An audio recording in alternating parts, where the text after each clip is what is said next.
Alright, hello, welcome to my religious life video vlog. And you might think it's so smart about, previously, last Sunday's gonna be Palm Sunday. That's part one. But what about part two of Monday, Thursday? Yeah. All the, you guessed it, foot washing and all that stuff. And then Jesus died on a cross for this crucifixion. You know what I'm talking about. Good Friday, as far as we're concerned. Now, part four of this one, it's going to be Holy Saturday. And I'll get inside about this from John chapter 19, verses 38 through 42. Because this is my observation. I'll divide it in two parts. You know what I'm talking about. A little bit of 15 minutes of part one of Easter, of this Holy Saturday, and the other one is going to be part two of this Easter Vigil. So, cross your fingers. It should be perfect, you know what I'm talking about. But anyways, let's get inside John chapter 19, verses 38 through 42 says that, you guessed it, it was the burial of Jesus. It says, you know, on verse 38 says, after these things, Joseph of Arimathea, who was a disciple of Jesus, though a secret, one because of his fear of the Jews, asked Pilate to let him take away the body of Jesus.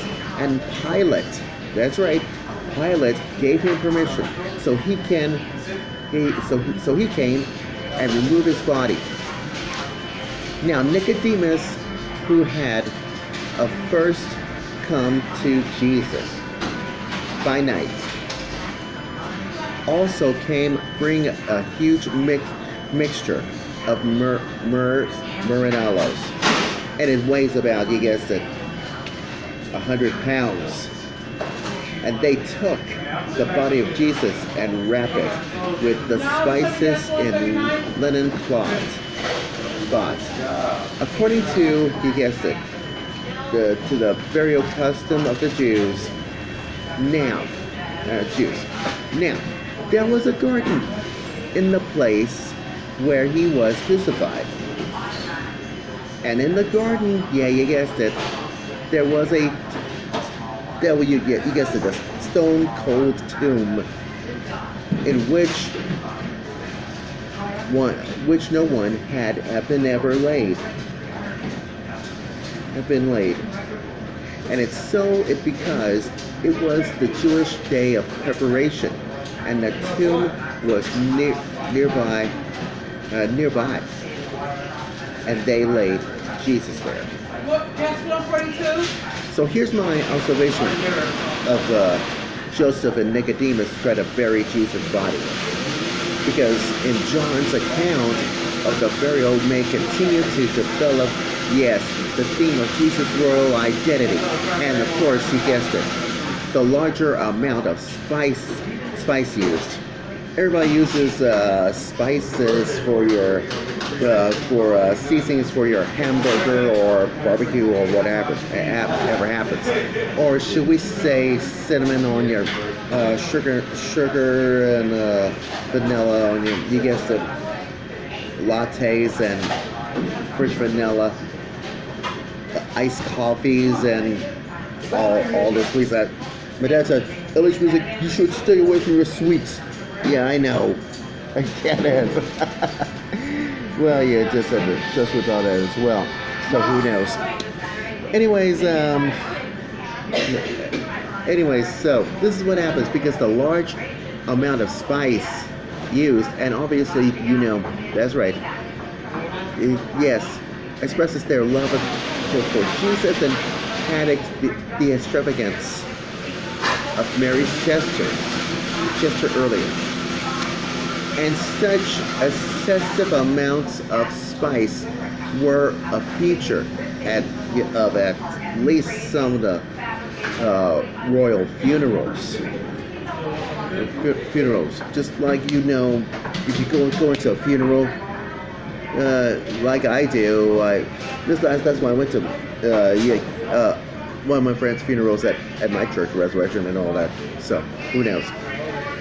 Now, the further associations with the royal, maybe I guess that implies the fact of Joseph's garden tomb, and the that's why it has including you guess the kings of Judah and King David and plenty of you know who. King's extravagant funerals are buried inside this garden tomb, but giving the emphasis of this passion account on Jesus as king, and such as you guessed it, that's right. You know what I'm talking about. Talk about the burial. Could be a theme. Now, here's my observation for you. The fact of the matter is this. It is a new tomb, emphasized by John. That's right, seriously, emphasized by John. And some of us think that John's point is that Jesus wouldn't forget to be brought into this huge context with corruption, or that, no question at all. And no question of a mistaken identity when the tomb was empty. And John may have been conscious of these notions. But it would seem to be the main point is simply that a new tomb is a token of appropriate honor given to a king, and it may be also tied with the theme of this whole new creation of the new community. And Jesus has been restored the lives of his mother, and lo and behold, the beloved disciple is keeping inside the new order of this one. Oh yeah, that's right, with the new order of relationships of those who united with him. And that's why Jesus has no ancestral tomb.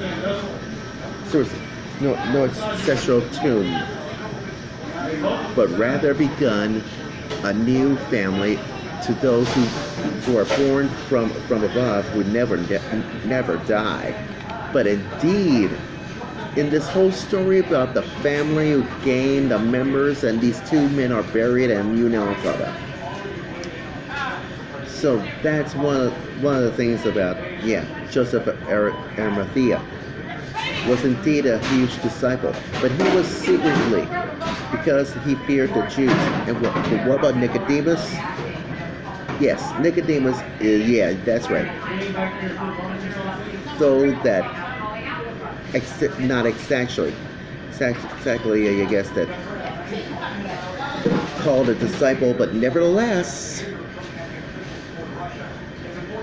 had visited Jesus at night and had affirmed at the time that Jesus became a teacher, and you know what I'm talking about.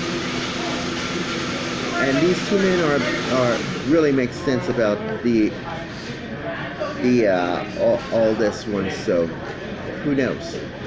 But isn't it ironic of these two men, Joseph and Nicodemus, are coming out hiding and clearly associated with themselves with Jesus at his death, and since they would thought his movement had comes to an end to this one, and they would have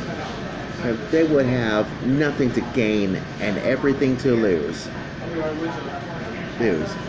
Well, what about the Romans? Well, they'll left their body inside, because that is going to be,